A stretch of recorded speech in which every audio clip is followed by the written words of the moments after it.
anda khawatir sekiranya anak anda dijadikan sebagai hafiz dan alim, maka mereka akan menjadi lebay di masjid-masjid sahaja, dan anak-anak anda akan bergantung kepada orang lain untuk mendapatkan rezeki. Atas alasan ini anda telah menghindarkan anak-anak daripada menjadi hafiz Al-Quran. Ingatlah bahawa anda bukan sahaja mendedahkan anak anda kepada siksaan yang kekal, bahkan anda juga turut akan menanggung penyesalan yang begitu berat. Hadis ada menyatakan, kullukum ra'i wa kullukum mas'ulun an ra'iyati. Mas'ulun an ra'iyati. Setiap daripada kamu adalah pengembala, yakni penjaga, dan akan ditanyakan di atas pengembalaannya, yakni jagaannya. Hadis di atas bermaksud bahawa setiap orang yang telah ditanya tentang banyaknya, hadis di atas bermaksud bahawa setiap orang akan ditanya kebanyakannya tentang agama yang telah diajarkan kepada orang di bawah jagaannya. Ya, seharusnya anda menjauhkan diri dan anak-anak daripada kelemahan-kelemahan, yakni yang mungkin terdapat di sekolah-sekolah agama. Namun, bukanlah tindakan yang bijak untuk tidak berpakaian kerana takutkan kutu. Sebaliknya, berusahalah untuk membersihkan pakaian itu.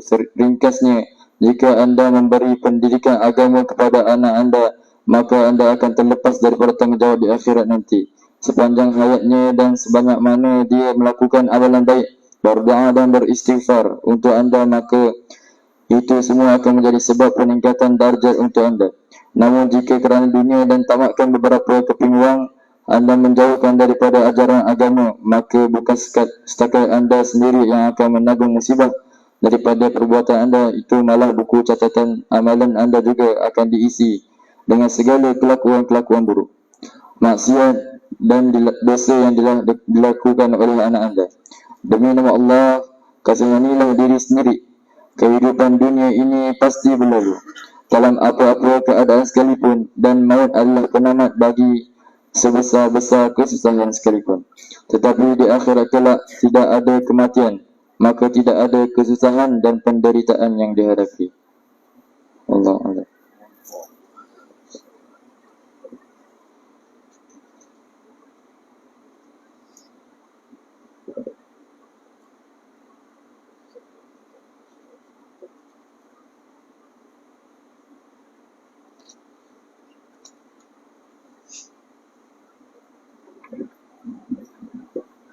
Bismillahirrahmanirrahim. An Ali bin Abi Talib radhiyallahu anhu qala Rasulullah sallallahu alaihi wasallam, man qara'a al-Qur'an fastadhharahu fa ahalla halalahu wa harrama haramahu adkhalahu Allah bihi al-jannah wa shafa'ahu fi 'asharatin min ahli baitihi kulluhum qad wajabat lahu an-nar. Rawahu Ahmad wa Tirmidzi. Hazrat Ali radhiyallahu anhu berkata bahawa Rasulullah sallallahu alaihi wasallam bersabda, sesiapa yang membaca Al-Quran lalu menghafalkannya dan menghalalkan apa yang halal di dalamnya dan mengharamkan apa yang haram di dalamnya, akan dimasukkan ke dalam syurga oleh Allah Subhanahu wa taala, dan Allah Subhanahu wa taala akan menerima syafaatnya yang diberi kepada 10 orang daripada ahli rumahnya yang kesemua mereka telah wajib memasuki neraka. Hadis riwayat Tirmizi dan Ahmad. Keterangan, sememangnya setiap orang mukmin insya-Allah akan memasuki syurga, walaupun setelah menanggung segala azab yang akibat daripada amalan-amalan yang buruk.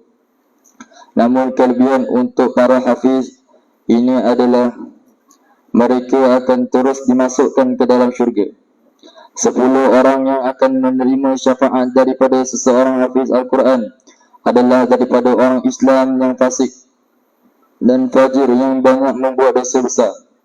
Ini adalah kerana sememangnya tiada sebarang syafaat untuk orang kafir. Allah Subhanahu wa taala berfirman, innahu man yusyrik billahi faqad harramallahu 'alaihi al-jannata wa ma'wahu an-nar wa ma lidh-dhalimin min ansar.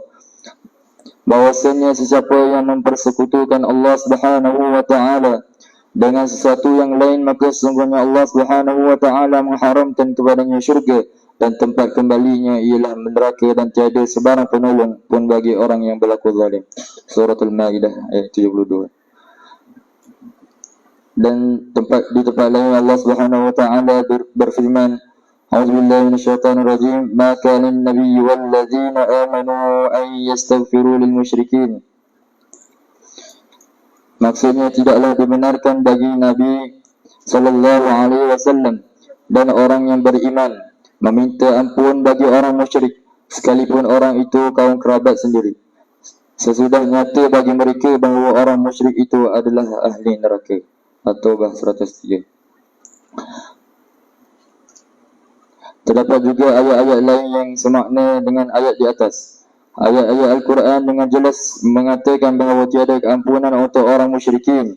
Oleh kerana itu, syafaat daripada para hafiz adalah khas untuk orang Islam yang pasti akan masuki neraka kerana perbuatan-perbuatan maksiat mereka. Maka yang inginkan keselamatan daripada neraka, tetapi mereka sendiri tidak hafiz dan tidak mengingati Al-Quran, patutlah sekurang-kurangnya menjadikan salah seorang daripada keluarga terdekat mereka seorang hafiz Al-Quran. Melalui keberkatan hafiz tersebut, mereka juga akan terpelihara daripada balasan siksaan akibat amalan-amalan mereka yang buruk. Betapa besarnya nikmat Allah Subhanahu wa taala ke atas dia, bapa saudaranya dan datuknya, sama ada sebelah bapa atau ibu, semuanya hafiz Al-Quran. Allahumma zid fazid. Ya Allah, tambahkan dan tambahkanlah lagi nikmat-Mu. Amin ya rabbal alamin.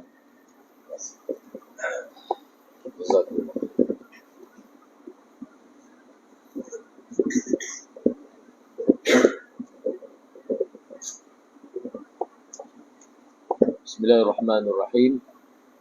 Alhamdulillahi rabbil alamin. Wassalatu wassalamu ala asyrafil anbiya'i wal mursalin wa ala alihi wa sahbihi ajma'in. Wa la hawla wa la quwwata illa billahil aliyyil azim.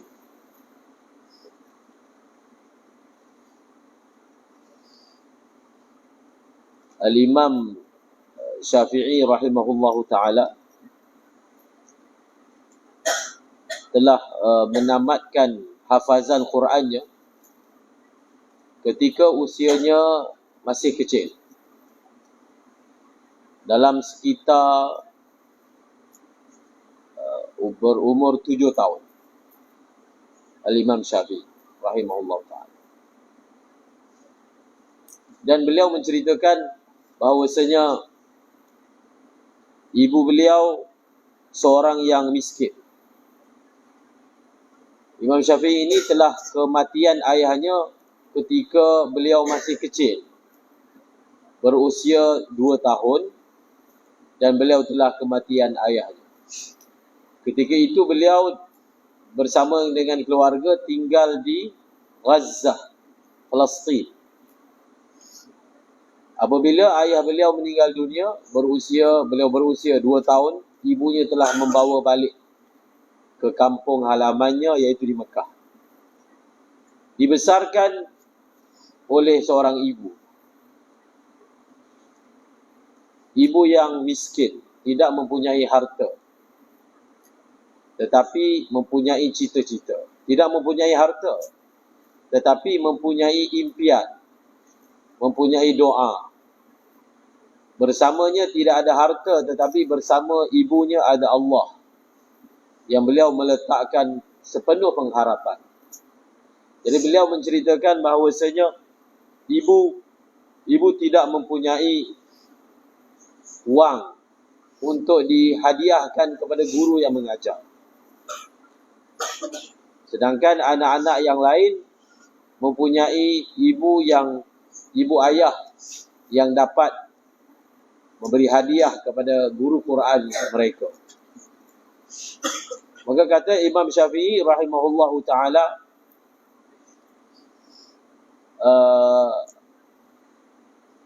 ibu tidak mempunyai apa-apa yang dapat dihadiahkan kepada guru yang mengajar. Tetapi oleh kerana Imam Syafi'i ini adalah satu orang yang pintar, yang ustaznya lihat daripada ketika beliau masih kecil lagi bahawasanya beliau ini orang yang fasih bacaannya, yang kuat ingatannya. Apabila ustaznya tidak ada dalam kelas kerana sesuatu urusan, beliau akan ditugaskan oleh gurunya untuk menyemak kawan-kawan yang lain. Beliau akan ditugaskan oleh gurunya, walaupun pada ketika itu usia Imam Syafi'i masih kecil, lebih kurang 8 tahun, 9 tahun, 10 tahun, tetapi sudah diberi kepercayaan oleh gurunya ketika ketiadaan beliau untuk menyemak bacaan kawan-kawan yang lain. Dan beliau menyebut lagi, apabila beliau telah berusia 10 tahun, beliau diberi minat oleh Allah Subhanahu Wa Taala untuk duduk dalam majlis-majlis ilmu. Majlis-majlis ilmu pada waktu itu di Masjidil Haram, Imam Syafi'i di Masjidil Haram. Pengajiannya adalah di tiang-tiang. Ada guru yang mengajar di tiang A, ada guru yang mengajar di tiang B, dan begitulah seterusnya. Ketika beliau masih kecil lagi, beliau sudah ada minat yang mendalam terhadap ilmu agama. Budak yang umur 10 tahun, pada hari ini apa yang dia buat? 10 tahun. Umur 20 tahun pun tak tentu lagi mempunyai pemikiran yang matang untuk belajar. Tetapi Al-Imam Syafi'i yang memang telah ditulis di Lauh Mahfuz bakal menjadi seorang mujtahid, ketika berusia 10 tahun, beliau begitu minat untuk duduk dalam majlis-majlis ilmu. Ada halaqah di tiang A, beliau duduk dengar apa yang guru sampaikan, apa yang syekh ajarkan. Sebab itulah ketika beliau berusia 15 tahun, disebut dalam riwayat 18 tahun, gurunya telah berkata, "Wahai Abu Abdillah, sekarang ini sudah sampai waktunya kamu boleh mengeluarkan fatwa." Umur berapa tahun? Pada ketika beliau berusia 15 tahun. Ataupun pada ketika berusia 18 tahun. "Wahai Abu Abdillah, berilah fatwa. Kerana sekarang ini sudah sampai waktunya kamu boleh memberi fatwa." Waktu beliau belajar, bila belajar ini perlu menulis. Oleh kerana ibunya seorang yang tidak berharta, beliau menceritakan bahawasanya ibu tidak mempunyai harta. Ibu satu orang yang miskin dan beliau tidak ada ayah. Beliau tidak mempunyai ayah, seorang yatim sejak daripada kecil. Tetapi yatimnya beliau ataupun kekurangan hidupnya tidak menghalangnya daripada belajar. Bahkan menjadi penguat semangat. Orang yang kurang harta ini, orang yang kurang daripada segi kebendaan dunia ini, biasanya dia kuat pergantungannya kepada Allah. Jadi kita jadikan kekurangan yang ada pada diri kita, mungkin ada orang dia tidak ada ayah, tidak ada harta, bukan daripada keluarga yang berada, ia bukanlah suatu penghalang untuk dia belajar. Bahkan menjadi suatu penguat untuk satu orang itu bergantung kepada Allah. Kerana tertibnya makin kurang pergantungan seorang itu kepada dunia, maka makin tinggi dan kuat pergantungan dia kepada Allah. Jadi jadikan kekurangan itu sebagai jambatan untuk kita bergantung kepada Allah. Orang yang bergantung kepada Allah, maka dia tidak akan sesat. Orang yang bergantung kepada Allah, dia tak akan kurang. Orang yang bergantung kepada Allah, dia tak akan lemah. Orang yang bergantung kepada Allah, dia tak akan lelah. Kerana dia bergantung kepada zat yang hidup, yang tidak akan mati. Wa tawakkal 'alal hayy alladhi la yamut. Hendaklah kamu bergantung kepada Allah yang maha hidup, yang tidak akan mati. Yang maha hidup, yang tidak akan binasa. Jadi apa Imam Syafi'i buat untuk mendapatkan bahan yang beliau dapat menulis di atas. Beliau tidak ada duit untuk membeli kertas, beliau tidak ada duit untuk membeli buku. Apa yang beliau lakukan? Beliau akan mengutip tulang-tulang di tempat longgokan sampah. Selepas orang makan, buang tulang-tulang, tulang unta, tulang lembu. Kalau tulang unta tu dibesar bahagian kipas, maka tulang-tulang itu dikutip dan tulang itulah dijadikan sebagai kertas menulis catatan-catatan ilmu. Sehingga terkumpul sejumlah besar daripada himpunan tulang-tulang yang beliau letakkan dalam sebuah tembikar. Jadi itulah Imam Syafi'i. Ulama menyatakan, pepatah Arab mengatakan, man jaddah wajadah, wa man daqqal baba walajja walija. Siapa yang berusaha bersungguh-sungguh, maka dia akan dapat. Siapa yang ketuk pintu, lalu dia ketuk bersungguh-sungguh, maka dia akan dapat masuk. Kita selalu menasihati para pelajar yang kadang-kadang dia lemah semangat. Dia lemah semangat sebab apa? Sebab dia susah nak hafal. Antara sebab lemah semangat ni adalah susah nak hafal. Dia cemburu melihat kawan lain mudah menghafal. Saya ni susah nak menghafal. Dia kadang-kadang sukar untuk menghafal ini ataupun lemah dalam pengajian ini menyebabkan jatuh semangat satu orang untuk belajar. Jadi kenapa kita jatuh semangat?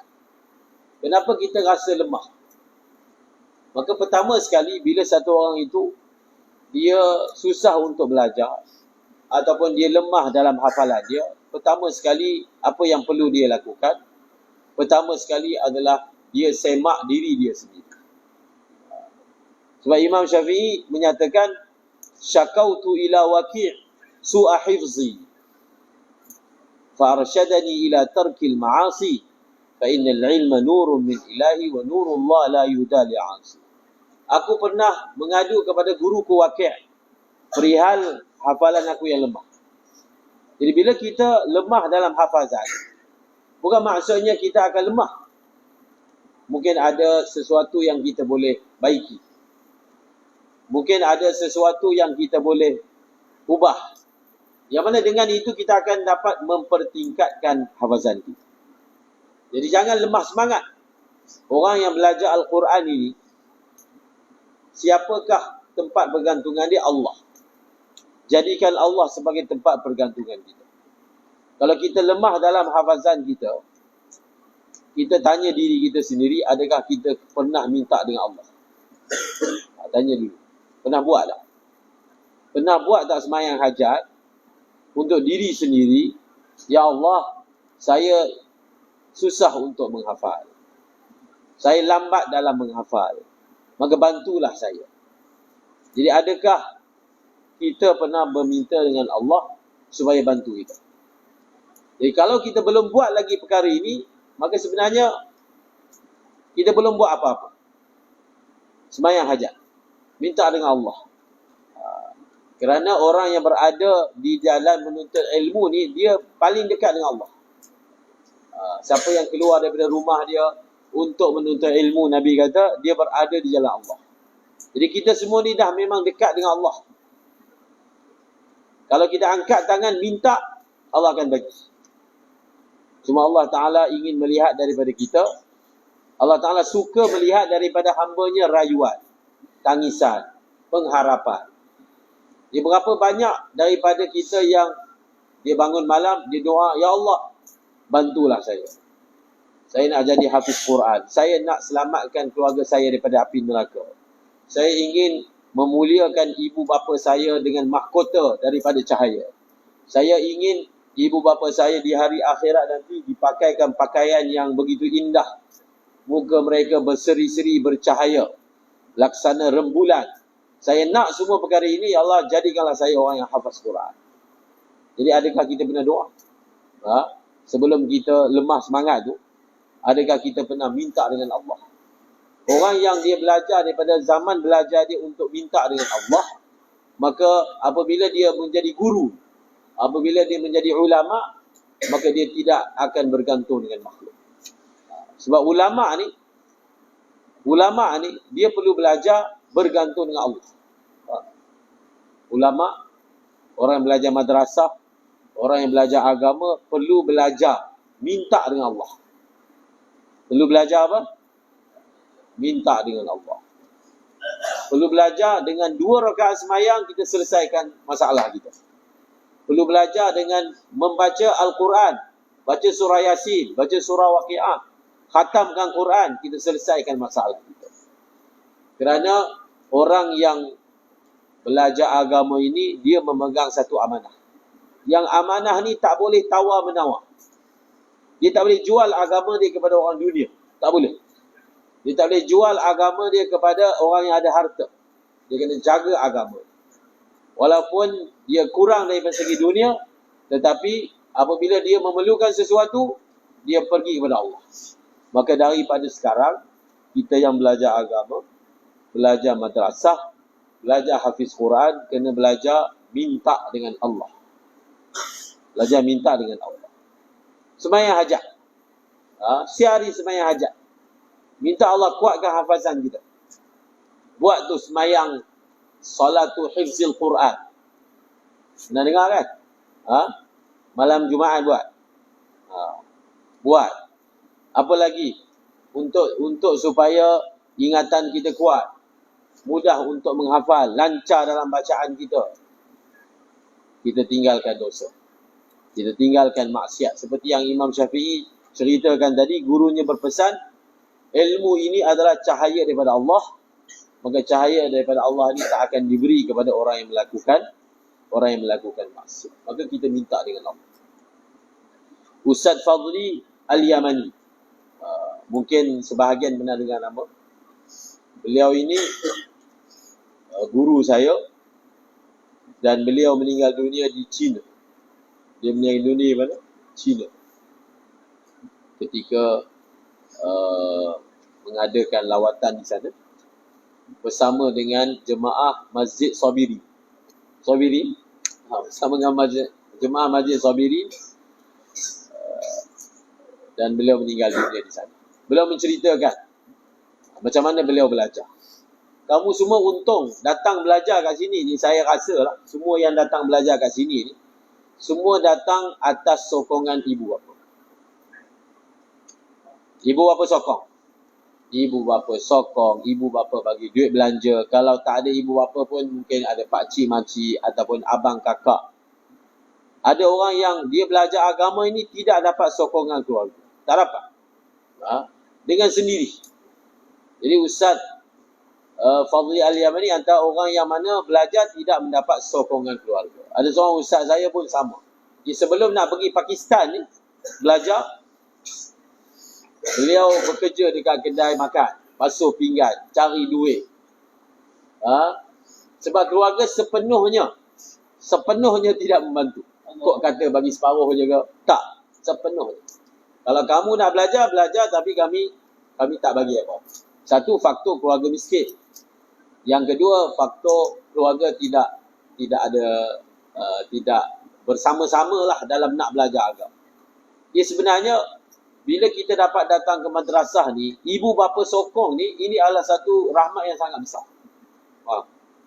Kita jumpa kawan-kawan yang mana dia tidak mendapat sokongan keluarga. Dia perlu orang yang bagi semangat. Kita dah ada ibu ayah yang bagi semangat kepada kita untuk belajar. Ini sebenarnya rahmat yang sangat besar. Bukan benda yang biasa-biasa. Ada ibu yang fikir nak anak dia jadi hafiz Quran. Ada ayah yang fikir nak anak dia hafiz Quran ni adalah dah separuh dah daripada perkara yang akan kuatkan kita. Ada orang itu pun tak ada. Dia terpaksa kuat dengan diri dia sendiri. Dia terpaksa apa? Kuat dengan diri dia sendiri.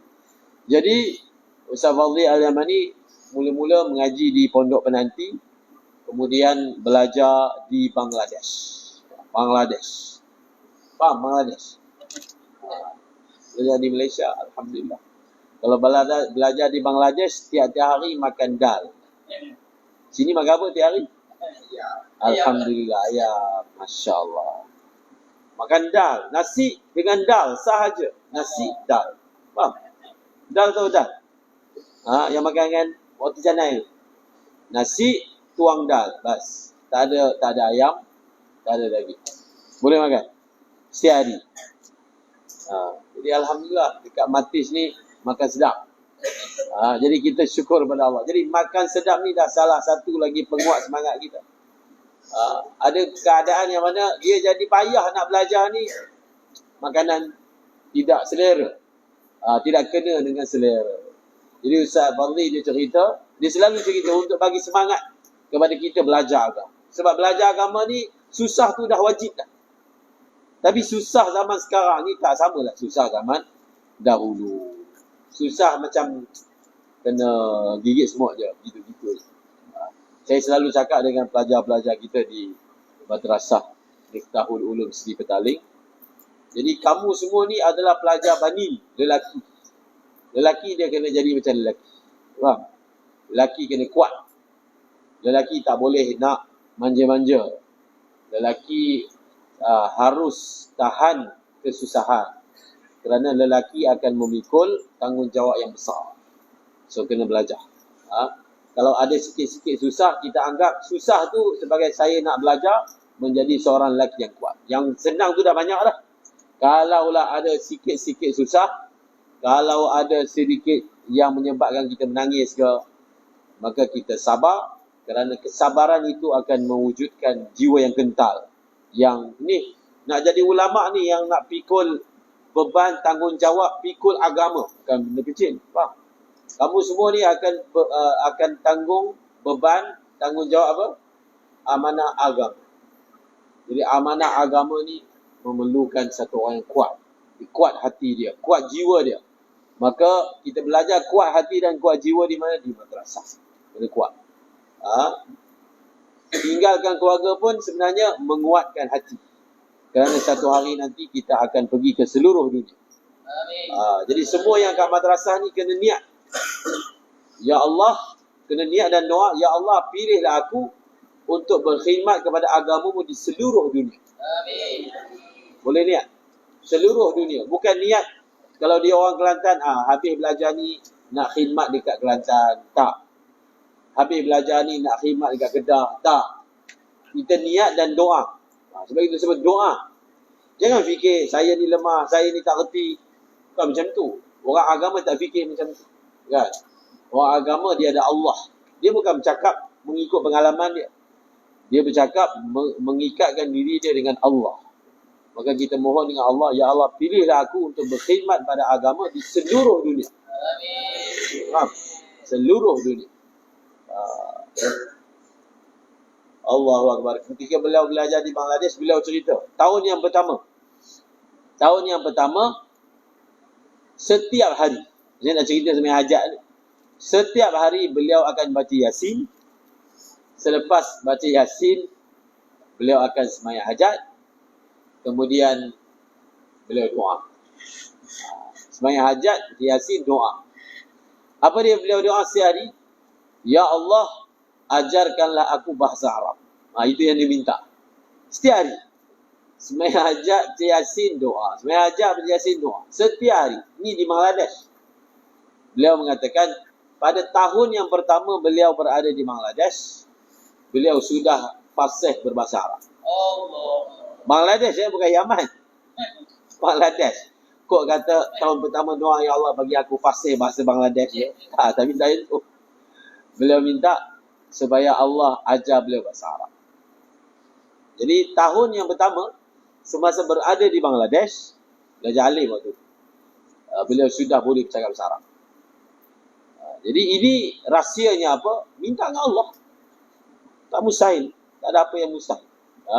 Tak ada apa yang susah. Allah nak bagi, Allah boleh bagi. Ya Allah suka tu satu orang ini, dia ikat diri dia dengan Allah. Jadi bila kita ikat diri kita dengan Allah ni, maka kita tak akan hilang semangat. Tak ada. Tak ada apa yang menjadi masalah bagi kita. Sebab apa? Sebab Allah bersama dengan kita. Allah yang akan membantu kita keluar daripada masalah kita. Maka beliau lakukan perkara itu tahun yang pertama. Jadi semua pelajar boleh buat, insya-Allah. Paling kurang selepas sembahyang fardu. Paling kurang kan? Selepas sembahyang fardu kita doa. Ya Allah, pilihlah saya menjadi hafiz Al-Quran. Orang yang hafal Quran dan mengamalkannya. Itu kena doa sekali tu. Bukan hanya hafaz Quran, tapi menghafaz Al-Quran dan mengamalkannya. Menghafaz Al-Quran dan mengamalkannya. Fadilat yang satu orang itu boleh memberi syafaat kepada 10 orang ahli keluarga ni adalah siapa? Orang yang dia baca Quran, orang yang dia hafaz Quran, dan dia menghalalkan apa yang halal dalam Quran. Dan dia mengharamkan apa yang haram dalam Al-Quran. Maksudnya, perkara yang Al-Quran kata halal, maka dia buat. Dan perkara yang Al-Quran mengatakan haram, dia tinggalkan. Orang ini akan diberi kelebihan oleh Allah Subhanahu Wa Taala, boleh memberi syafaat kepada 10 orang daripada ahli keluarganya yang kesemua mereka telah ditetapkan masuk ke dalam api neraka. Ini ganjaran yang sangat besar. Ini ganjaran yang sangat besar. Sebab itu apa yang kita perlu lakukan, kita hendaklah bersabar. Apa dia? Kita hendaklah bersabar. Bersabar ni adalah kunci. Kadang-kadang kita perlu bersabar sekejap je. Ada masalah datang dalam diri kita. Kita bersabar sebentar. Dan kesabaran yang sebentar itu sebenarnya akan memberi kemanisan kepada kita dalam waktu yang lama. Akan memberi kemanisan kepada kita dalam waktu yang lama. Alhamdulillah, Allah Subhanahu Wa Taala telah bantu kamu semua. Bantu kamu semua dapat belajar di sini, dapat ibu bapa yang menyokong, dapat madrasah yang suasananya bagus, dapat asatizah yang sentiasa ambil berat. Jadi apa lagi yang kita nak? Apa lagi yang sepatutnya kita buat? Tinggal lagi orang yang belajar agama, orang yang belajar madrasah di akhir zaman ni, tinggal lagi dia perlu apa? Dia perlu sabar. Bas. Nak kata sabar dalam bab makan minum, insya-Allah makan minum di sini sempurna. Nak sabar daripada segi panas, saya rasa tak panas kot kat sini. Aircon banyak. Masya Allah. Asrama apa aircon? Syabas. Tandas dia tak ada aircon. Jadi apa lagi nak?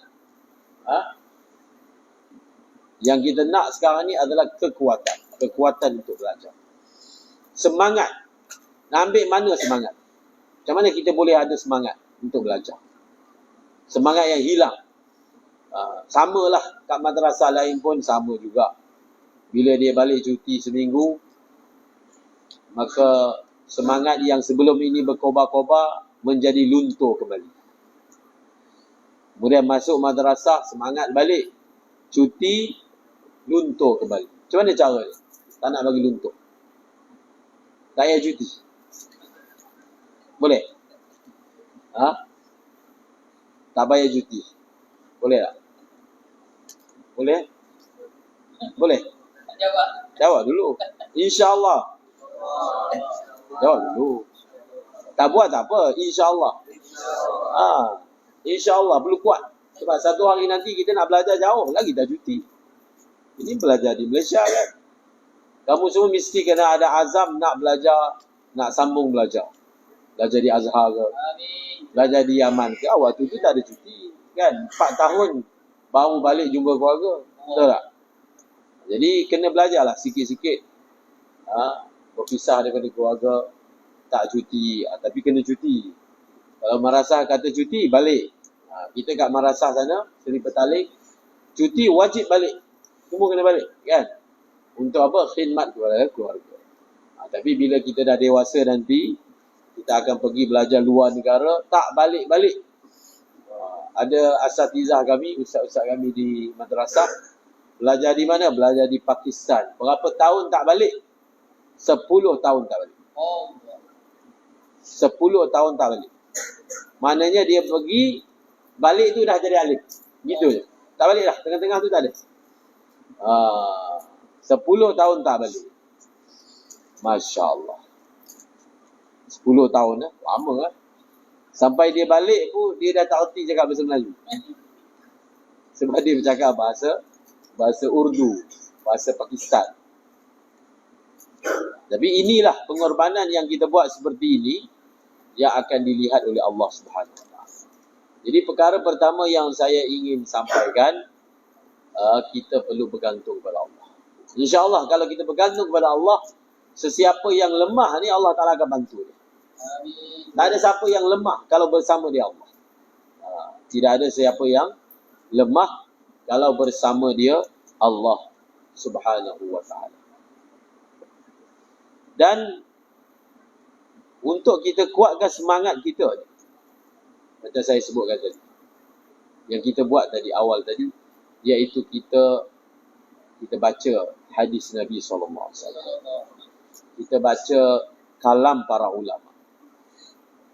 Kalam para ulama. Dalam kitab yang saya pegang ni ada fadilat Quran. Ada fadilat Quran. Fadilat baca Quran. Fadilat jadi hafiz Al-Quran.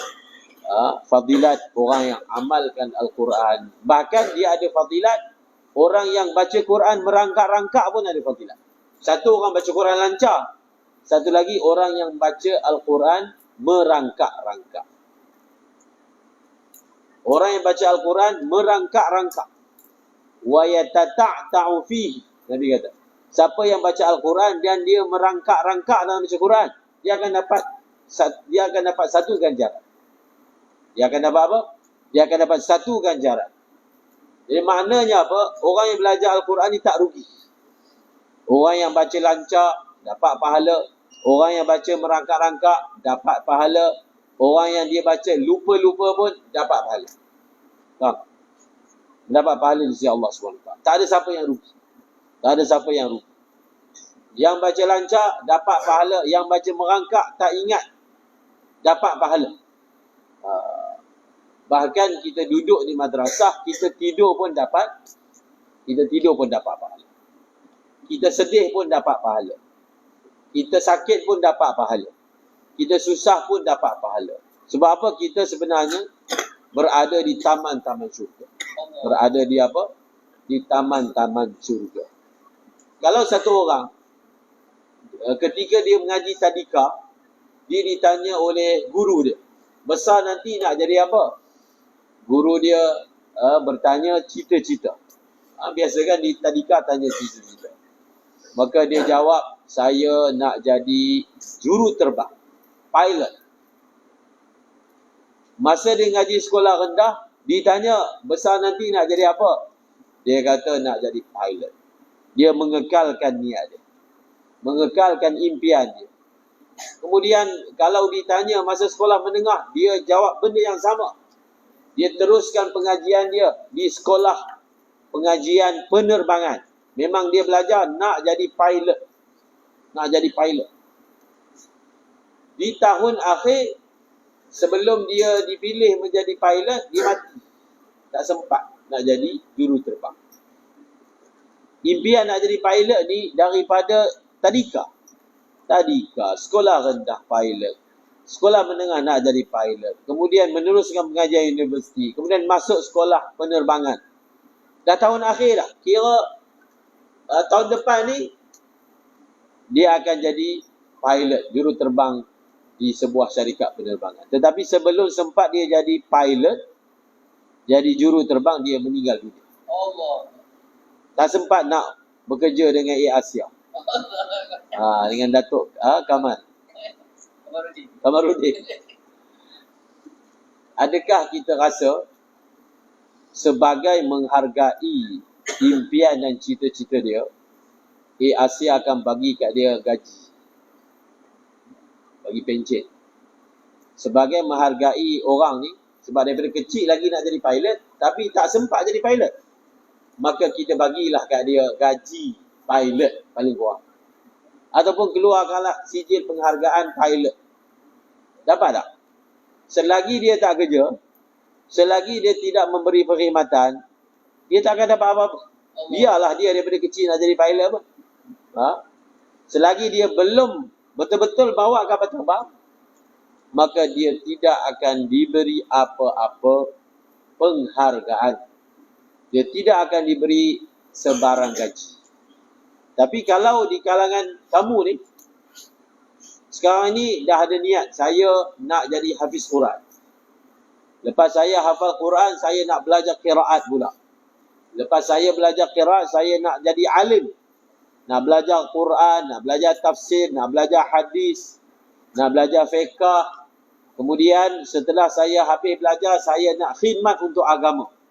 Saya nak jadi da'i, sebarkan agama, bawa agama di seluruh dunia. Dia baru hafal 5 juzuk. Ataupun baru baca muqaddah, baru baca iqra'. Niat dah ada dah. Niat nak jadi ulama', nak jadi hafiz Quran, nak jadi da'i, nak sebarkan agama di seluruh dunia.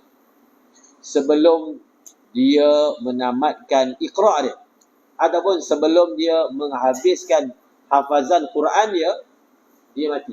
Allah. Di hari akhirat, dia akan dibangunkan bersama hafiz Quran. Di hari akhirat, dia akan dibangunkan bersama ulama'. Sebab apa? Sebab kita berurusan dengan Allah. Kalau kita berurusan dengan makhluk, makhluk ni lemah, kedekut, miskin, fakir. Makhluk ni fakir. Dia tak boleh bagi. Kan? Dia tak boleh bagi banyak. Dia kedekut. Kalau dia ada pun dia tak bagi juga. Tapi dengan Allah ni, kita belum jadi hafiz Quran, tapi niat sungguh-sungguh tu memang nak jadi hafiz Quran. Dia hari akhirat akan bangkit bersama hafiz Quran. Tapi kalau kita niat nak jadi apa? Engineer. Belajar, dah dapat sijil engineer. Dah dapat dah. Selagi kita belum kerja, tak dapat apa-apa. Tak ada siapa nak bagi gaji kat kita. Semata-mata kita pemegang sijil sebagai engineer. Tapi Allah Ta'ala, walaupun kita belajar tak habis dan didatangi oleh kematian, maka kita akan diberi seperti seolahnya kita dah dapat dah perkara tersebut. Ada hadis yang berbunyi, man ja'ahul maut wa huwa yatlubul ilma liyuhyiya bihil islam bainahu wa bainan nabiyyina darajatun wahidatun fil jannah. Nabi SAW bersabda, sesiapa yang didatangi oleh kematian, sedangkan dia sedang belajar agama, menuntut ilmu. Apa maksud dia menuntut ilmu? Dia menuntut ilmu ni maksud dia adalah untuk hidupkan agama Islam. Sebelum sempat dia habis belajar, dia didatangi oleh kematian. Apa yang dia akan dapat di hari akhirat? Sabda Rasulullah, di antara dia dan di antara para nabi yang lain, hanya satu tingkat saja dalam syurga. Maksudnya beza dia dengan nabi yang lain, satu tingkat saja dalam syurga. Ini untuk siapa? Orang yang dia belajar agama, sebelum sempat dia habis, dia didatangi oleh kematian, begitu sekali Allah layan dia. Bagaimana pula kalau orang tu dia belajar, dia habiskan belajar, kemudian dia khidmat untuk agama, dia memberi manfaat kepada umat, kita tak tahu berapa banyak ganjaran yang dia akan peroleh. Tapi untuk dapat benda yang besar, kena sabar. Itu je. Dia sabar ni, duduk mana pun kena sabar. Duduk marasah kena sabar, duduk luar kena sabar. Okey, satu orang dia tak nak belajar. Dia kata nak duduk luar. Duduk luar pun susah juga. Bukan duduk di dalam pun susah. Bukan duduk luar senang. Duduk luar pun susah. Kan? Kalau duduk kat dalam ni menangis, kat luar pun menangis. Betul. Kalau duduk kat dalam ni apa? Ada apa? Susah apa?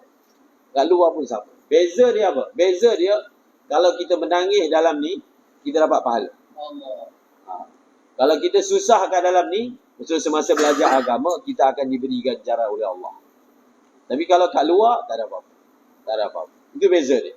Sebab kita duduk di mana pun, dah nama dia dunia, maka susah tu akan ada. Duduklah kat mana pun. Orang yang duduk atas singgah sana tu, dalam istana, raja-raja, adakah kita fikir dia tak ada sedih? Ada. Adakah kita fikir dia tak ada susah? Ada. Tetapi beza dia kalau kita susah kerana apa? Kerana agama. Maka kita akan mendapat ganjaran yang besar di sisi Allah Subhanahu Wa Taala. Kalau satu orang dia sayang ibu ayah dia, sayang, apakah hadiah yang terbaik yang dia berikan kepada ibu ayah dia? Hadiah yang terbaik yang diberikan kepada ibu ayah dia adalah dia menjadi hafiz Quran. Itu yang paling terbaik. Sebab apa? Tadi dah dengar. Macam mana Allah layan ibu ayah dia? Macam mana Allah layan ibu ayah dia? Kerana jasa yang paling besar satu orang anak buat untuk ibu ayah dia adalah selamatkan ibu ayah dia daripada api neraka. Itu paling besar sekali. Tapi macam mana dia nak selamatkan? Maka dia minta dengan Allah. Dia buat amal-amal yang mana dengan amal itu Allah SWT akan muliakan ibu bapa dia. Allah Ta'ala muliakan. Nanti kita akan bangga di hari kiamat, ibu ayah kita duduk di atas mimbar-mimbar cahaya. Duduk di atas tempat yang tinggi, dipakaikan persalinan yang indah, dipakaikan mahkota. Ini anak siapa ni? Ini ibu ayah siapa ni? Si fulan, dengan sebab dia hafaz Quran, sebab dia baca Quran, sebab dia amalkan Quran, Allah Ta'ala muliakan ibu ayah dia. Allah Ta'ala letakkan kedudukan yang tinggi. Jadi inilah sebenarnya yang sepatutnya kita hadiahkan kepada ibu dan ayah. Ustaz Fadli Al-Yamani masa belajar susah. Beliau ceritakan semasa beliau belajar di Pakistan. Lepas beliau belajar di Bangladesh ni, belajar pula di Pakistan. Kemudian belajar di Yaman. Jadi orang yang belajar ni dia kena niat belajar sampai habis. Boleh? Belajar sampai habis. Kalau makan nasi mentah, sakit perut kan? Kalau nak masak nasi, masak sampai habis. Yang masak separuh. Kalau mentah masuk perut, sakit perut. Begitulah juga. Kalau ulama separuh ni, dia bagi sakit umat. Umat jadi sakit. So belajar sampai habis. Boleh? InsyaAllah. Kita belajar sampai habis. Kita sabar sebentar. Allah Ta'ala akan memberi ganjaran untuk kita semua. Jadi siapa pun yang kamu tengok ustaz-ustaz, kamu yang kat sini pun belajar mujahadah juga. Semua orang belajar. Ada nangis dia, ada sedih dia, ada susah dia. Semua mengalami perkara yang sama. Tak ada beza pun. Semua mengalami perkara yang sama. Sedikit dan banyak sahaja. Tapi susah tu kena susah. Kalau kita buat kerja dunia pun susah. Kalau kita buat kerja akhirat pun susah. Tapi beza dia apa? Buat kerja akhirat susah dapat pahala. Dapat kedudukan yang besar di sisi Allah Subhanahu Wa Taala. Jadi beliau cerita, semasa belajar di sana, oleh kerana tidak ada belanja lah daripada keluarga, beliau ni basuh baju waktu malam. Baju ni basuh waktu malam. Di Pakistan ni dia ada musim panas, ada musim sejuk. Musim sejuk ni sangat sejuk. Dia kalau musim sejuk ni, orang tak basuh baju waktu malam. Sebab apa? Kalau nak basuh baju kan kita letak dalam beldi, letak air, letak baju. Jadi kalau musim sejuk, kalau kita masukkan tangan kita dalam baldi tu, tangan jadi kram. Sebab air sejuk. Kalau tak dalam beldi pun, pegang baju tu, baju yang basah tu pun, tangan jadi kram. Sebab sejuk. Jadi orang yang basuh baju musim sejuk waktu malam ni pelik lah. Buat benda pelik. Tapi beliau basuh baju waktu malam. Jadi beliau menceritakan sebab apa beliau basuh baju waktu malam. Orang lain semua basuh waktu pagi, tengah hari. Beliau basuh baju waktu malam. Sebabnya apa? Sebabnya beliau tidak mempunyai wang untuk membeli sabun. Jadi bila waktu malam dia pergi kat bilik air, sabun-sabun yang terbuang, yang pecah-pecah tu, sabun apa? Sabun buku. Jadi ada serpih-serpih yang kecil-kecil yang dah orang tak pakai kan. Yang itu yang beliau kutip dan basuh baju dia. Jadi kalau nak buat waktu siang, malu orang tengok kan. Orang tengok tak ada duit nak beli sabun. Jadi dia kutip serpihan-serpihan sabun pada waktu malam dan basuh baju. Begitu. Jadi ada siapa yang macam tu di sini? Tak ada kan? Ada madrasah, ada dobi lagi. Masya Allah. Kalau belajar di South Africa, dia ada mat. Ada. Tukang basuh baju. Masya Allah. Nak apa lagi? Dia ada mat. Orang negro kat sana, memang dia khidmat ke madrasah, dia basuhkan baju belajar. Makan orang masakkan, baju orang basuhkan. Nak apa lagi? Belajar je. Boleh? InsyaAllah. Jadi kita ni belajar ni senang. Saya pun tak belajar tak susah juga kan. Sebab kita pun belajar mak bapak yang sokong. Jadi bila satu orang tu dia belajar, ibu bapa dia sokong, insyaAllah banyaklah mudah. Ibu bapa pujuk setiap bulan bawa keluar, bagi duit belanja, hantar makanan, nak bagi anak dia jadi hafiz Al-Quran. Dan bila kita belajar Al-Quran, kita kena niat pertama belajar Al-Quran, kemudian buat syahadah. Itu kena niat. Jangan tinggalkan pengajian hafazan Quran tanpa apa? Tanpa kita buat syahadah. So kena buat. Syahadah tu kena buat. Mesti kena buat. Kemudian jangan berpada setakat itu saja. Setelah kita hafaz Quran, kemudian setelah kita buat syahadah, kita belajar apa? Belajar apa lepas tu? Belajar apa? Belajar alim. Belajar alim. Belajar alim ni maksud dia, kita belajar untuk faham Quran pula. Faham? Belajar bahasa Arab, belajar hadis, belajar fiqh, belajar tafsir, itu kena niat tu. Sebenarnya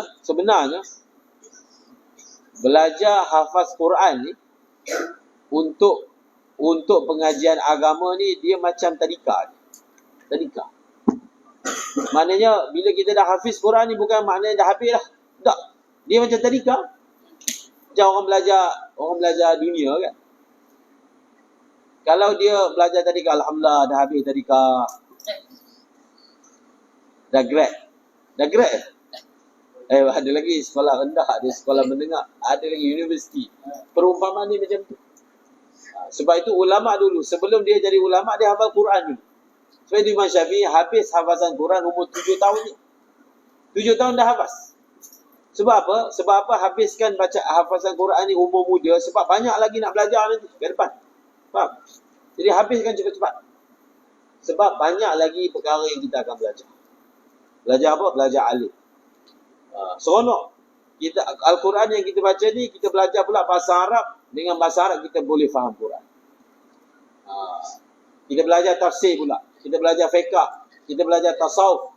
Kita jadi macam ulama-ulama yang kamu selalu tengok setiap hari yang ada di sekeliling. Yang ada di dinding-dinding ni. Masya Allah. Jadi sepatutnya gambar-gambar ulama ni menjadi pemangkin untuk kita jadi ulama. Boleh? Kita ada Abu Ya Sayyid Ahmad bin Muhammad, Sayyid Muhammad bin Abbas bin Alawi bin Abbas Al-Maliki. Masya Allah. Jadi kalau pergi ke Ma'la, boleh ziarah maqam Sayyid Abu Ya. Kemudian Sayyid Abdul Qadir Segar, Habib Salim bin Abdullah bin Umar Syatiri. Jadi Habib Salim ni orang gelar beliau sebagai Sultanul Ulama. Sultan Ulama. Ada satu orang masuk ke perpustakaan peribadi Sayyid Habib. Tengok banyak kitab dalam perpustakaan dia. Maka orang itu menyatakan kekaguman dia. Banyak buku Habib banyak kat sini. Habib kata, kamu jangan tanya aku, ini cerita yang diceritakan. Kamu jangan tanya aku berapa banyak buku aku yang dah baca. Kamu tanya berapa banyak buku yang aku dah hafal. Yang baca tak payah tanya kan. Tanya berapa banyak buku yang dalam library ni yang aku dah hafal. Kalau kita pergi ke Ribat Tarim, baru ni pun saya pergi bulan Ramadan, kita akan dibawa kepada buku-buku peninggalan Al-Habib Salim, yang mana dihadiahkan, diletakkan di library di Ribat Tarim. Banyak buku peribadi beliau, Sultanul Ulama, yang Allah Subhanahu Wa Taala kurniakan ilmu kepada beliau. Misalnya Abuya Sayyid Muhammad bin Alawi bin Abbas Al-Maliki, Masya Allah. Beliau belajar dengan ayahnya di Mekah, kemudian beliau mendapat doktor di Azhar. Beliau belajar dengan ramai ulama di Mekah, kemudian beliau juga mengambil sanad daripada ulama-ulama di India, di pelbagai negara. Mengarang lebih 100 buah buku, 100 buah kitab. Jadi ulama ni, bila kita tengok ulama, kita nak jadi apa? Bila kita tengok ulama, tak cukup dengan kita kagum dengan mereka. Tak cukup. Maksud kita tengok ulama, maksud kita baca tentang ulama, maksud kita dengar tentang ulama, maksud dia apa? Maksud dia kita ikut mereka. Itu maksud dia. Ikut. Saya nak jadi seperti mereka. Saya nak jadi seperti mereka. Jadi mereka ini menjadi pembakar semangat. Menjadi pembakar semangat supaya seperti mana Allah Ta'ala telah pilih mereka untuk khidmat untuk agama, maka Allah Ta'ala pilih saya untuk khidmat untuk agama. Tapi kena sabar. Kena sabar. Kena sabar dalam menuntut ilmu. Semua yang kamu tengok ni, siapa pun, gambar-gambar yang ada di dinding ni, semua mereka ni masa belajar dengan sabar. Sabar sebentar. Imam Syafi'i kata, barang siapa yang tidak bersedia untuk bersabar, barang siapa yang tidak bersedia untuk bersabar menanggung kehinaan ketika menuntut ilmu, maka hendaklah dia bersabar menanggung kehinaan seumur hidup. Maksudnya, bila kita belajar ni, kita kenalah rendahkan diri. Kena rendahkan diri. Orang yang belajar agama ni, dia kena rendahkan diri dia dengan ustaz dia. Kena rendah diri. Tak kisahlah kita ni anak siapa, kita anak sultan ke, kita anak agung ke, tapi kalau kita belajar dengan satu orang, kita kena rendahkan diri. Orang yang rendahkan diri, dia akan dapat ilmu. Kena tawaduk. Macam mana cara nak rendahkan diri? Kita kena khidmat dengan ustaz kita. Khidmat. Tolong, paling kurang tolong susun kasut ustaz. Kalau tak boleh buat khidmat yang berat-berat. Bila ustaz tu angkat barang tu, jangan biar dia pegang barang tu, kita tolong ambil. Kan? Itu yang mudah-mudah. Ataupun kita datang dekat ustaz, kita tanya, ustaz apa khidmat yang boleh saya buat? Kita dapati orang yang dia khidmat kepada guru dia, Allah bagi ilmu pada dia. Allah bagi ilmu pada dia. Jadi kita khidmat. Bahkan khidmat kepada guru ni antara penawar bagi susah belajar. Dia susah belajar, dia khidmat ustaz dia. Khidmat ustaz dia, moga-moga dia dapat doa daripada ustaz dia, Allah Ta'ala pilih dia khidmat untuk agama. Jadi kita melihat ulama, kita nak jadi seperti mereka. Nak jadi seperti ulama ni maksudnya kita nak Allah Ta'ala pilih kita berkhidmat untuk agama di seluruh dunia. Contohnya Abuya Sayyid Muhammad bin Alawi Al-Maliki. Ilmu beliau ini bukan hanya terbatas di negeri beliau sendiri, di Mekah. Berapa ramai orang dapat manfaat daripada ilmu beliau? Berapa ramai? Seluruh dunia. Yang itu yang kita nak. Kita nak apa? Kita nak ilmu kita ini merata-rata. Memberi manfaat di seluruh dunia. Memberi manfaat di seluruh dunia. Jadi untuk perkara itu, kita perlu minta dengan Allah supaya Allah Subhanahu Wa Taala berikan kepada kita ilmu yang memberi manfaat. Dan berdoa dengan Allah, ya Allah, jauhkan aku daripada ilmu yang tak memberi manfaat. Kita nak apa? Ilmu yang memberi manfaat, dan minta jauh daripada Allah ilmu yang tidak memberi manfaat. Ada ulama yang dia begitu menjaga adab dengan guru dia.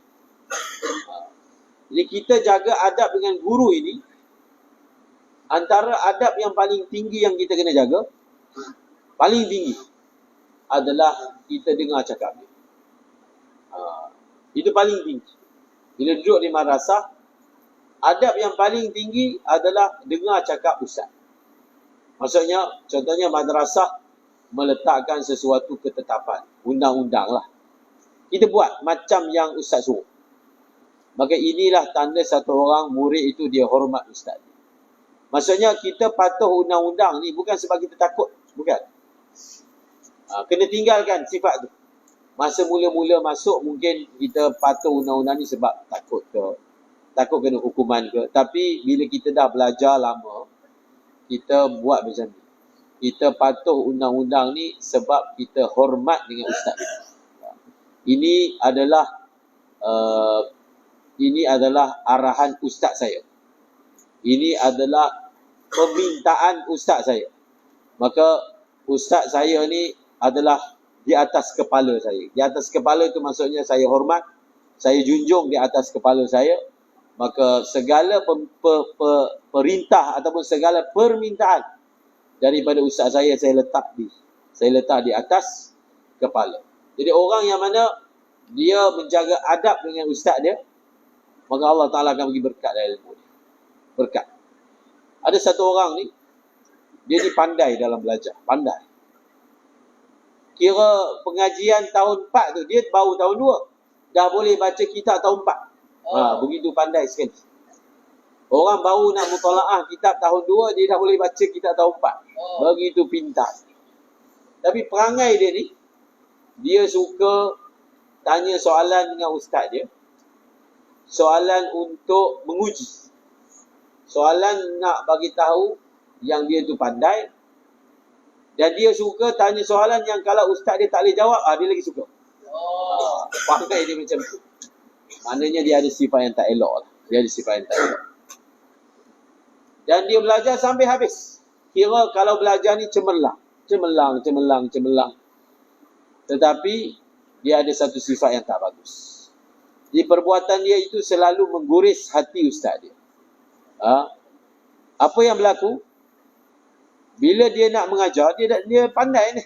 Baca kitab pandai, bercakapnya fasih, ceramahnya bagus. Tetapi Allah Ta'ala buat macam mana? Bila dia nak mengajar je, buka je kitab, dia jadi migraine. Buka kitab migraine. Tutup kitab hilang. Buka kitab migraine. Maksudnya dia tak boleh mengajar. Buka kitab, pening, tak boleh baca. Migraine. Tutup, sehat. Menyebabkan apa? Menyebabkan dia terus meninggalkan mengajar. Dia tak boleh mengajar sebab dia mengajar jadi sakit. Kalau jaga kedai tak sakit, kira duit tak sakit.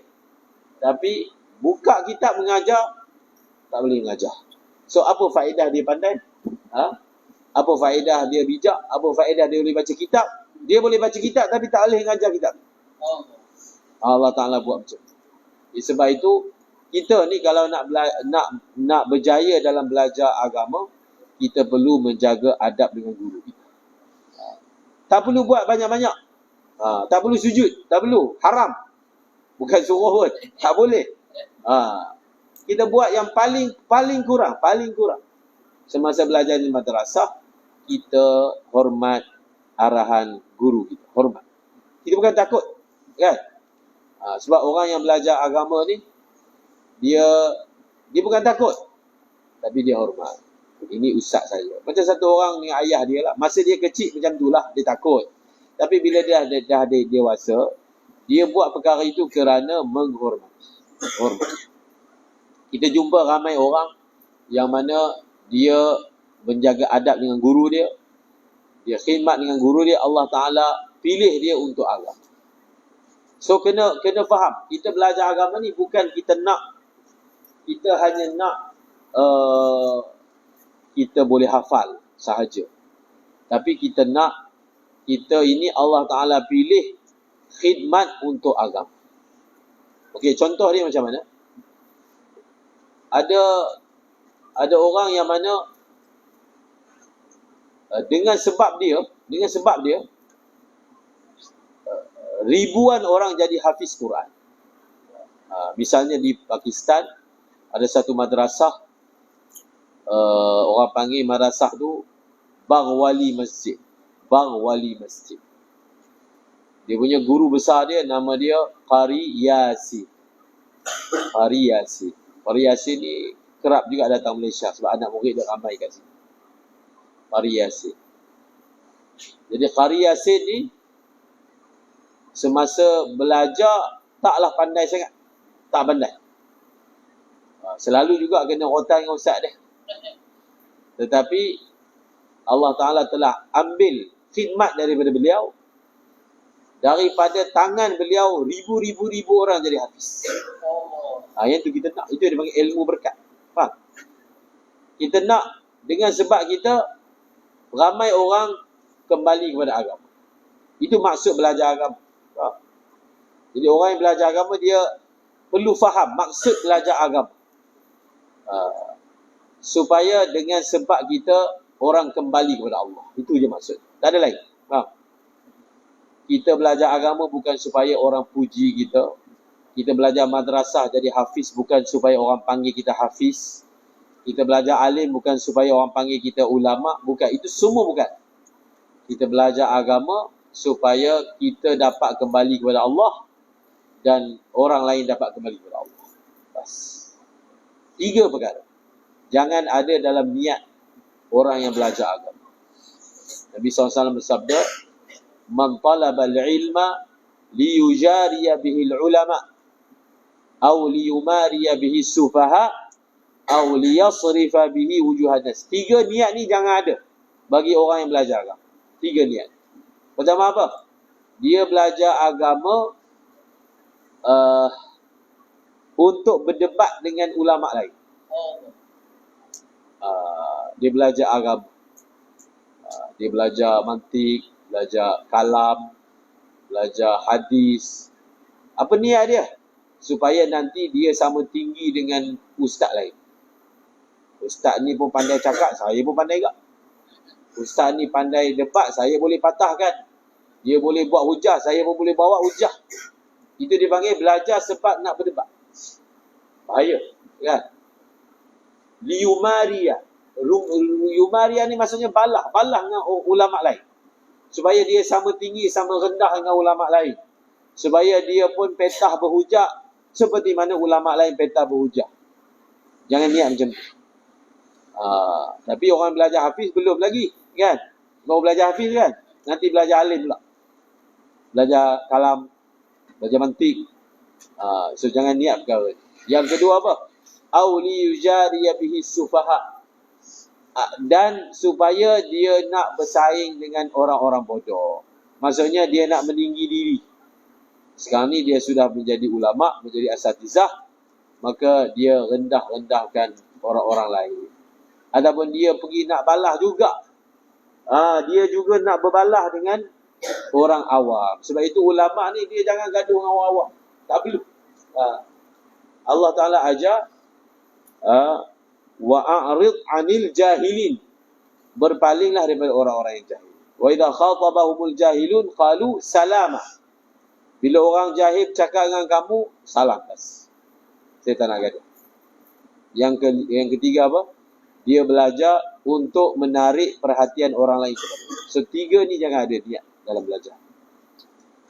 Berbalah dengan ulama, bersaing dengan orang jahil. Dan yang ketiga, untuk menarik perhatian manusia kepadanya. Siapa yang belajar dengan 3 niat ini, Nabi kata Allah akan masukkan dia ke dalam api neraka. Na'udzubillahi min zalik. Na'udzubillahi min zalik. Jadi kita belajar, kita niat untuk supaya Allah Subhanahu Wa Taala pilih kita khidmat untuk agama. Pilih kita khidmat untuk agama. Maka dengan kita khidmat untuk agama, maka itulah saham kita selepas kita mati. Tadi saya bercakap tentang orang yang menjaga adab.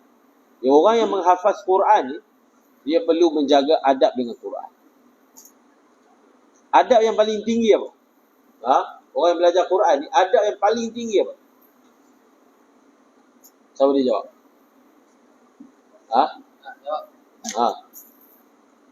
Ada seorang yang cakap, bagi orang lain cakap. Adab yang paling tinggi apa? Nama apa? Syakir.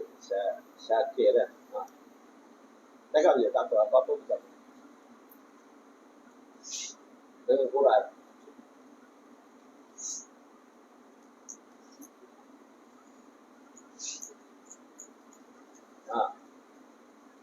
Ni, nama apa? Ridwan Azwan. Tak dengar. Apa dia? Muliakan Al-Quran. Muliakan Al-Quran. Okay? Lagi? Ni? Nama apa?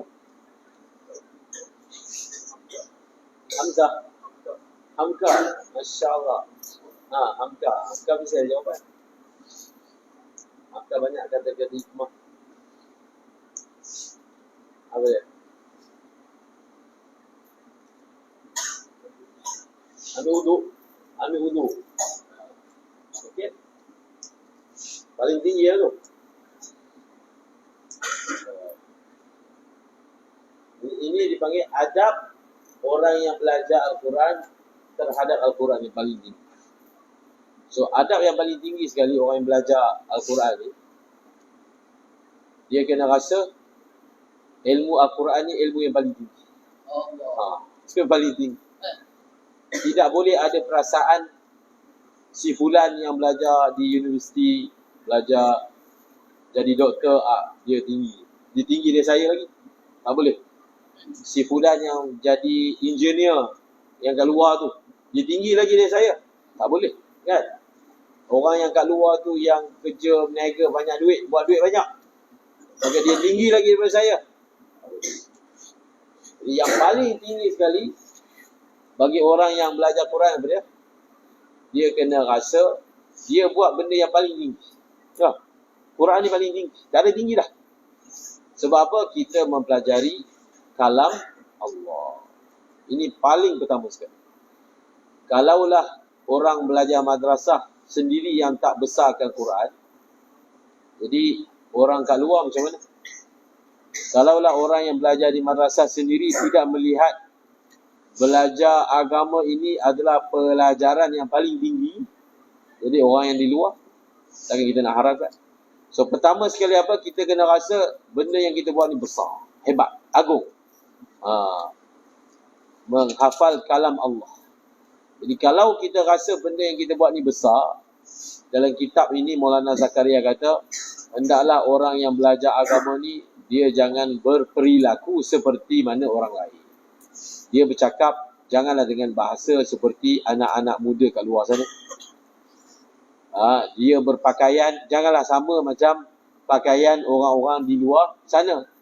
Dia berjalan, dia bertingkah laku, dia berakhlak, dia perlu berbeza. Sebab apa? Dia sedang belajar Al-Quran. Dia sedang belajar Al-Quran. Dia sedang belajar kalamullah yang paling besar dan yang paling tinggi. Maka dia perlu jaga diri dia. Dia perlu jaga diri dia, yang diri dia sedang belajar kalam Allah. Bercakap, jangan bercakap macam budak-budak sekolah yang lain. Berjalan, jangan seperti orang di luar. Berpakaian, jangan sama. Nanti balik cuti, halas. Hilang. Sangkau hilang. Lain macam tu. Allah tu lain macam. Banyak terkata. Dia ustaz ni tak jaga kita sampai kat luar.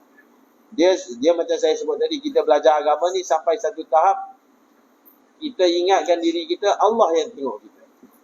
Kan? Takkan ustaz nak pergi tengok kat rumah dia buat apa, kan? Allah tengok, bas. Itu je. Beritahu kat diri kita, Allah tengok kita. Allah tengok saya, Allah dengar saya. Jadi kita paling kurang orang yang belajar agama ni jangan buka kopiah. Faham?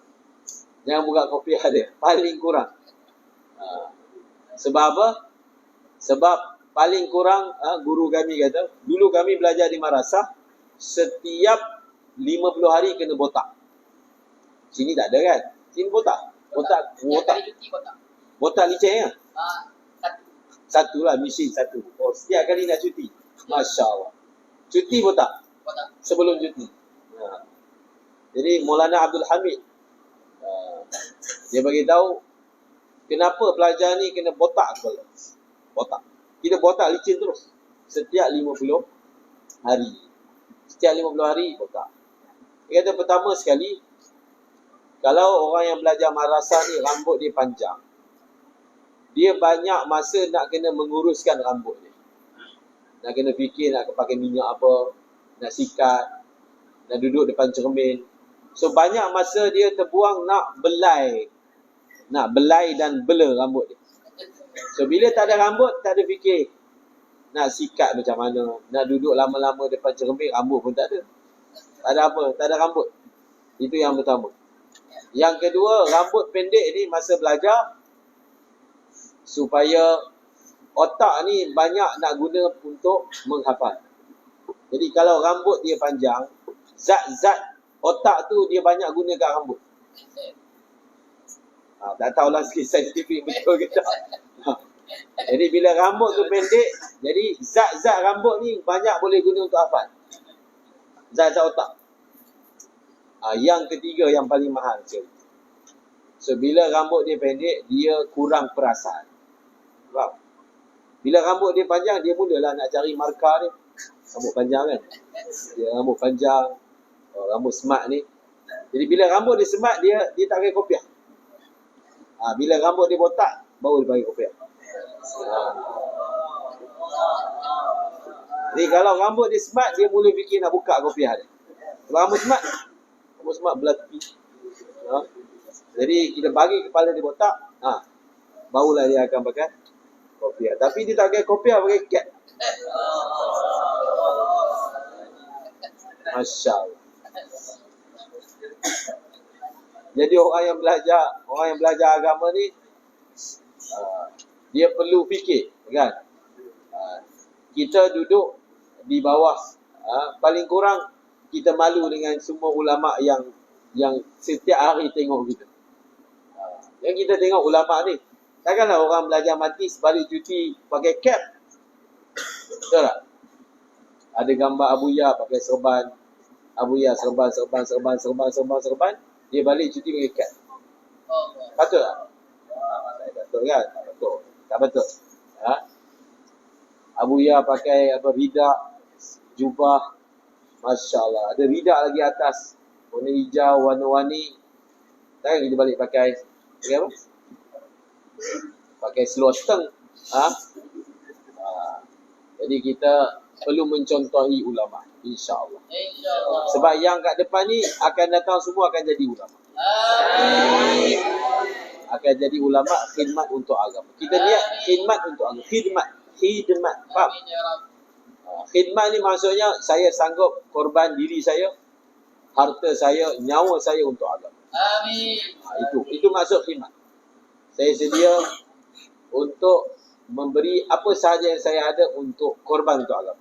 Seperti mana para sahabat radhiyallahu anhu ajma'in, yang mana mereka telah memberi segala-galanya untuk agama. Segala-galanya. Orang yang perlu berada di barisan hadapan dalam agama ni semua yang akan depan. Kita semua ni adalah apa? Orang yang ada di barisan hadapan untuk agama. Jadi bila diminta nyawa, kita sedia bagi nyawa. Boleh? InsyaAllah. Sedia? InsyaAllah. Jadi sebelum bagi nyawa, bagi dulu masa.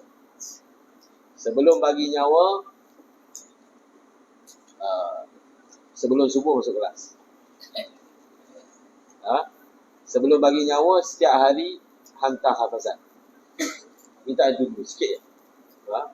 Bagi nyawa banyak sangat kan?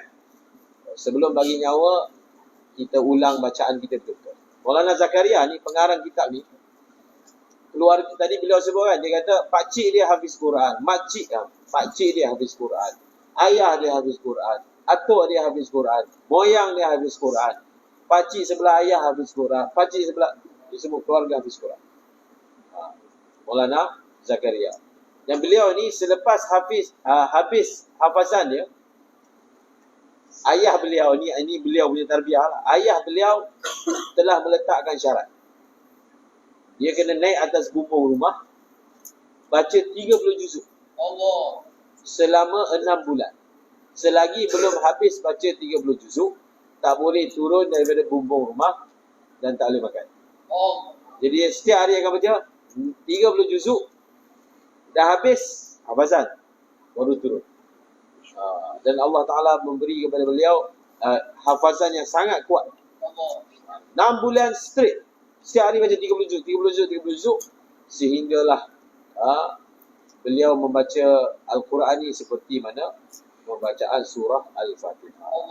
Jadi moga-moga Allah Subhanahu Wa Ta'ala bantu kamu semua. Amin. Seperti mana kamu sekarang ada kat tempat ni, dulu pun saya pun duduk tempat ni juga. Tak ada siapa-siapa yang menjadi ustaz, melainkan dia melalui masa jadi pelajar. Sama je, kan? Sekarang umur berapa? 12, 17. Masuk madrasah umur berapa? Masuk sini 14. Masuk madrasah umur ni 13. Saya masuk madrasah umur 11.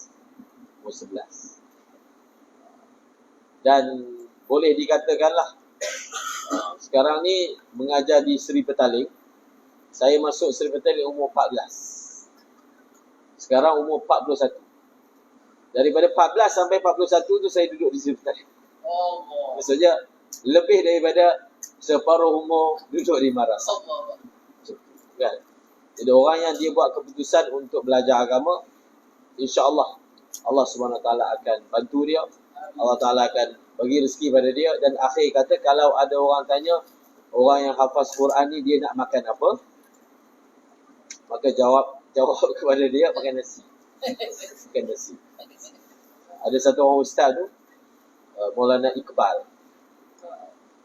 Dia kata masa dia nak mula belajar ni, orang tanya nak makan apa? Kan belajar agama nak makan apa? Dia kata betul lah, sampai sekarang orang tanya nak makan apa. Lepas habis kuliah orang tanya ustaz nak makan apa? Faham tak? Ustaz nak makan apa? Dah habis restoran dah orang bawa ustaz tu makan. Ini dah makan dah. Ustaz nak makan apa lagi? Ustaz nak makan apa? Maksudnya betul. Orang nak makan apa? Tak tahu nak makan apa. Banyak sangat makan.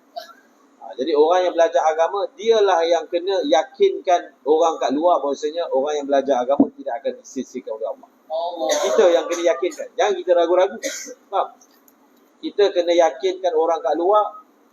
Kalaulah orang bukan Islam, yang mulut dia sebut nama bahala dia setiap hari. Dia pergi depan tokoh dia sebut apa nama bahala dia. Dia puja, dia puji kan. Mulut dia tu sentiasa sebut nama Tuhan dia. Yang batin, yang sesat. Jadi orang yang pagi sebelum subuh dia baca Quran, sampai tengah malam baca Quran, adakah kita fikir anak-anak yang baca Quran ni Allah akan sia-siakan? Tak akan.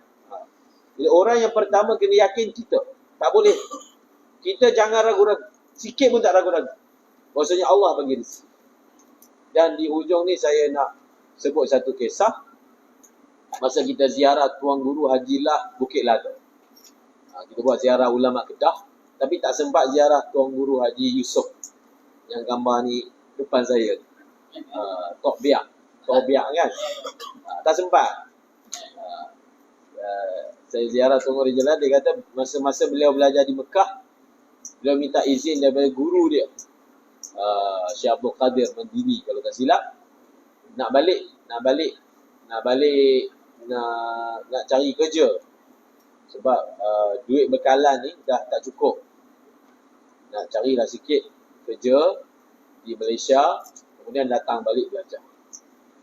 Satu ucapan daripada Tok Guru dia menyebabkan dia membatalkan niat. Tok Guru dia kata, hang ada tengok tak anjing mati kebulok kat tengah jalan? Pernah tengok? Pernah jumpa tak anjing? Kita jumpa kat tengah jalan anjing mati sebab tak makan. Anjing mati kena langgar kereta ada. Tapi kita jumpa anjing kat tengah jalan sebab apa ni? Mati ni. Sebab kebulok. Tak ada makanan. Pernah jumpa tak? Siapa pernah jumpa? Anjing mati kebulok. Pernah jumpa? So, anjing pun tak mati kebulok. Takkan orang belajar mati semati kebulok?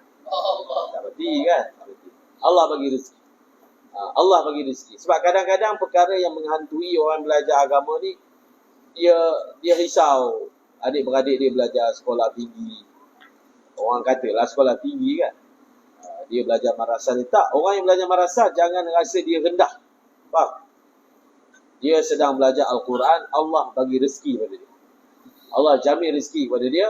InsyaAllah kita belajar sungguh-sungguh. Lepas habis belajar hafiz, belajar syahadah. Okey?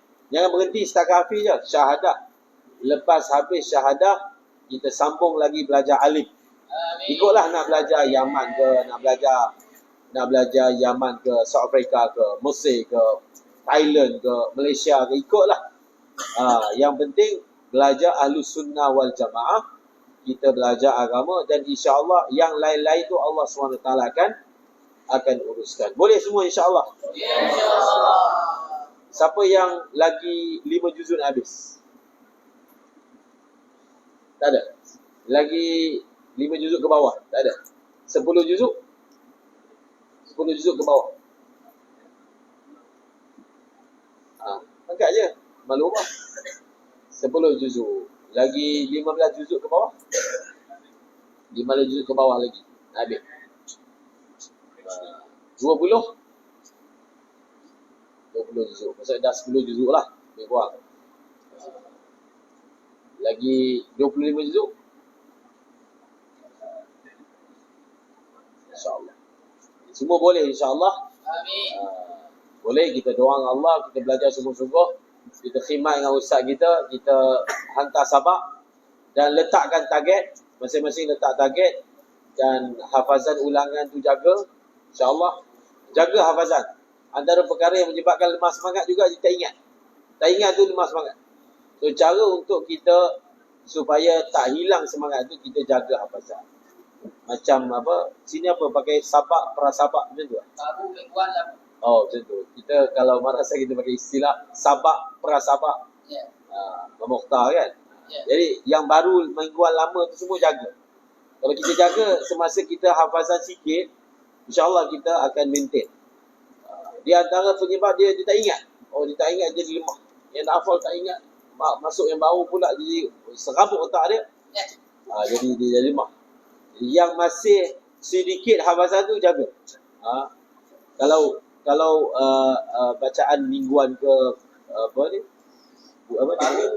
Baru mingguan itu semua jaga, insya-Allah kita jaga daripada sedikit lama-lama jadi bukit. Wabillahi taufiq wal hidayah. Assalamualaikum warahmatullahi wabarakatuh. Kita doakan supaya pelajar-pelajar kat sini dimudahkan oleh Allah SWT, dipilih jadi ulama. Dan kita semua mati dalam husnul khatimah, insya-Allah.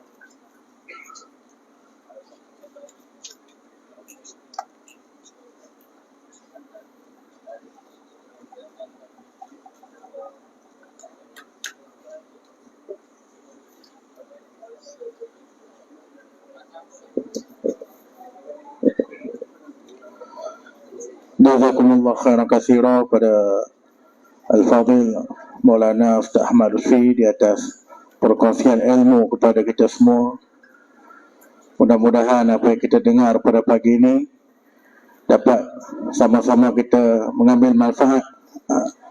Seperti mana yang Tuan Guru kata tadi, kita kena sentiasa berusaha untuk mencari ilmu yang bermanfaat.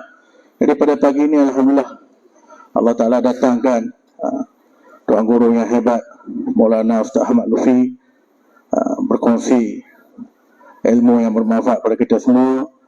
Jadi jangan hanya kita mendengar, masuk telinga kanan, keluar telinga kiri, kadang-kadang masuk telinga kanan, tak sempat nak masuk, keluar dah. Jadi biar masuk dalam telinga kita, lekat di dalam otak kita, dan kita dapat beramal insya-Allah. Jadi untuk akhirnya kita mohon doa daripada Tuan Guru kita, untuk sama-sama kita berdoa, bermunajat kepada Allah Subhanahu Wa Taala. Boleh tak?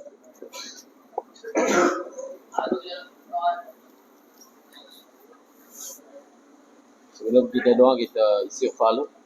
Astaghfirullah al-azim alladzi la ilaha illa huwal hayyul qayyum wa atubu ilaih. Astaghfirullah al-azim alladzi la ilaha illa huwal hayyul qayyum wa atubu ilaih.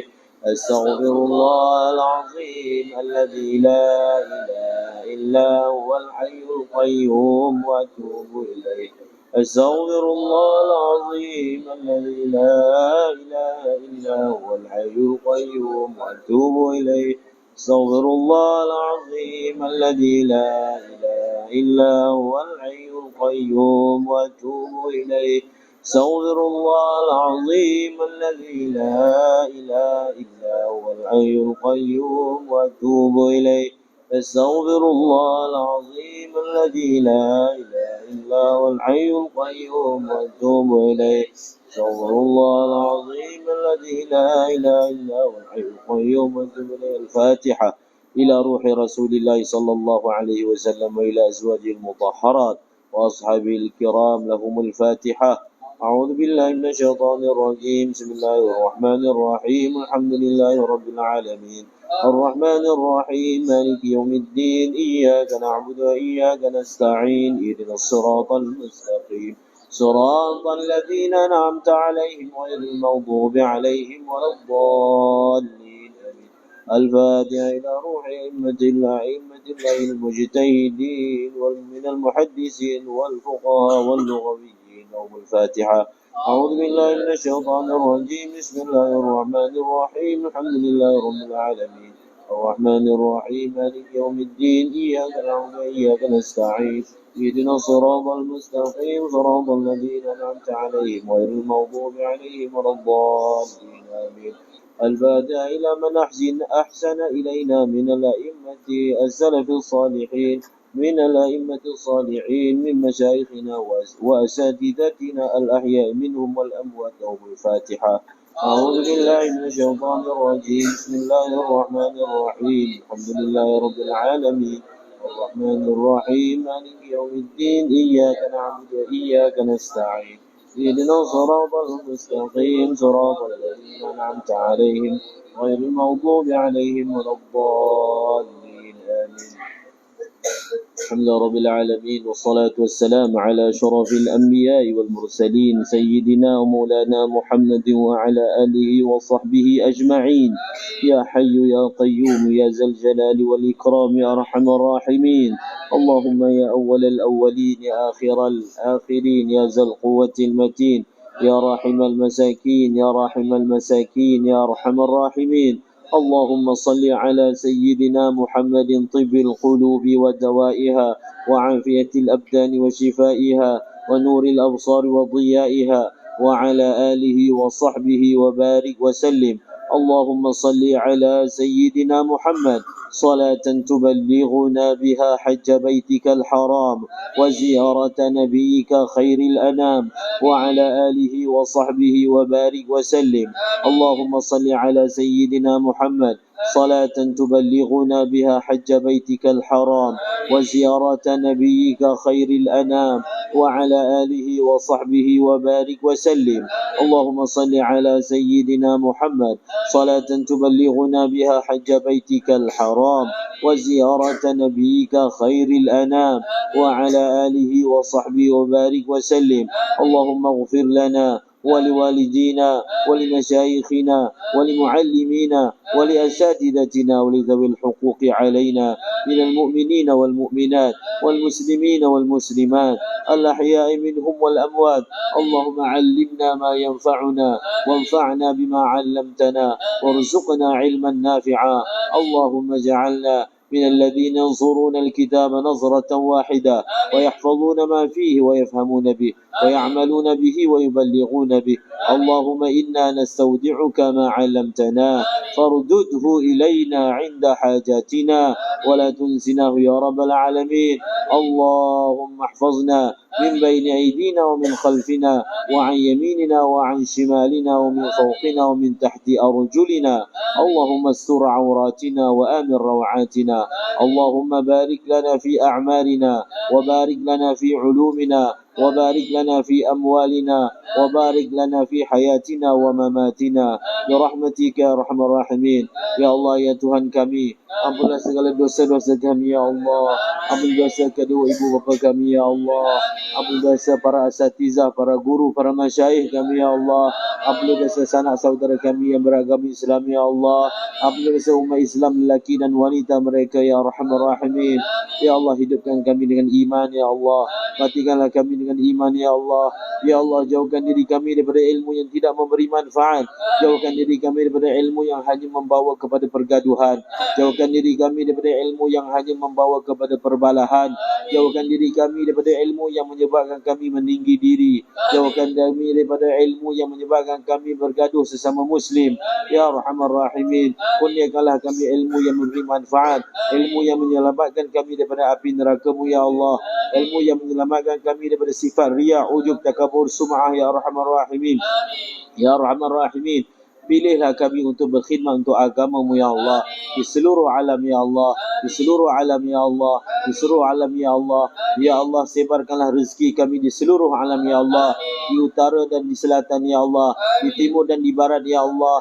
Ya Allah, hantarlah kami ke seluruh dunia ya Allah, untuk menyebarkan agama-Mu ya Allah, untuk berkhidmat untuk agama-Mu ya Allah. Ya Allah, berkatikanlah tempat ini ya Allah.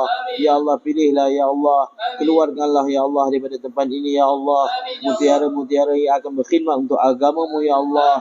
Ya Allah, datanglah rahmat ya Allah, datanglah manfaat ya Allah, maghfirah ya Allah, barakah ya Allah. Ya Allah, janganlah dengan sebab kesalahan kami ya Allah, kami dimahrumkan daripada kebaikan ya Allah.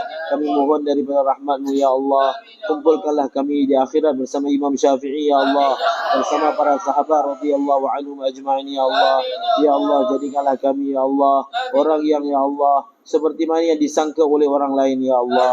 Ya Arhamar Rahimin, ya Arhamar Rahimin, ya Arhamar Rahimin. Ya Allah, seperti mana ya Allah Engkau telah terima para ulama yang terdahulu ya Allah, terimalah kami ya Allah, terimalah zuriat kami ya Allah, terimalah anak-anak murid kami ya Allah, terimalah para pelajar ya Allah. Ya Allah, mudahkan segala urusan ya Allah, mudahkan segala urusan ya Allah. Ya Allah, permudahkanlah kami ya Allah untuk pergi ke Mekah dan Madinah ya Allah. Permudahkan kami ya Allah untuk mengerjakan haji dan umrah ya Allah. Permudahkanlah kami ya Allah untuk pergi menziarahi Rasulullah sallallahu alaihi wasallam ya Allah. Ya Allah, tundukkanlah kami ya Allah asbab-asbab untuk sampai ke sana ya Allah. Rabbana faghfir lana dhunubana wa kaffir 'anna sayyi'atina wa tawaffana ma'al abrar. Rabbana atina fid dunya hasanah wa fil akhirati hasanah wa qina 'adzaban nar. Subhana rabbika rabbil 'izzati 'amma yasifun. Alhamdulillah.